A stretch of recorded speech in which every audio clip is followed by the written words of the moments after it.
Every black man who's always wanted to respect women say yes in the chat.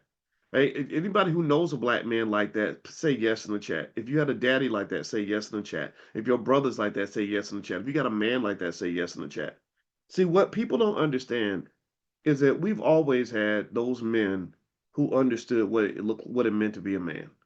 We've always had men that understood what it meant to show up with dignity. We've always had men that knew what it meant to not get into YN. Like when they started calling young guys YNs, and it was like, what the hell, man? Like you got 100,000 words in the damn dictionary, and for whatever reason, you always pick the worst one.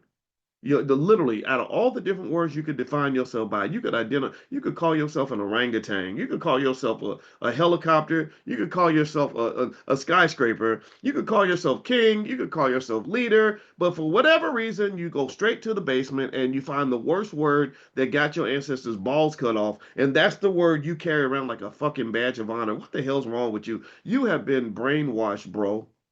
They literally train you to be dumb. That's just crazy to me. That like we should be outraged by this. We should be angry over the fact that people trained us to behave to really think that we want to be like damn near like monkeys, man. And it ain't and that's not who we are. So I saw the quarter zip movement and I'm really having this conversation just to show support. But I'm like, man, I've been having the quarter zips in my closet since I was in college, and I'm like, well, okay, if a quarter zip is what it takes to help us realize that we're better than the music industry that's controlled by people who are not black, if the music industry trained you to be subhuman, if a quarter zip's what it takes, then shoot, let me put on my quarter zip and let me show up and say, hey, yo, good job, because you're supposed to be a leader.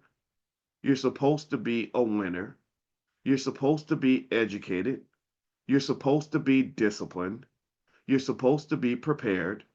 You're supposed to win. You're not supposed to lose. You're not supposed to be in prison. You're not supposed to be shooting people. You're not supposed to be on drugs. You're not supposed to be a damn dirty ass alcoholic. You're supposed to be out here winning, man.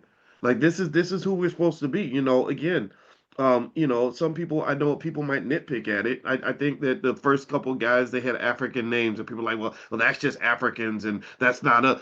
Shut up. Stop that, please. Please stop that. Stop taking everything positive and saying, well, that ain't us. And then everything negative, you embrace it like it's the damn family cookout. You literally, somebody show up, some rapper, dysfunctional rapper with STDs, killing people, ain't taking care of his kids. He show up, you like, that's my guy, that's my Igga, that's my Igga. But then somebody shows up and says, hey, let's put on quarter zips and ties and actually treat each other with dignity and play chess and become smart and build businesses. Well, that ain't us. That's them Africans. That's not foundational Black Americans. That's Africans. No, that's just being a quality human being. Be a human first, man. And I think that the problem with the industry that's made me angry, if you follow me for years, you'll know I've been screaming and yelling about this many years ago. When I met Damon Dash, well, first thing he said was he noticed that there was a viral meme where I said something like, "I'm sick of the music industry training our black men that it's okay to be killers, gangsters, thugs, idiots, and prison inmates." And I put in my image was on there.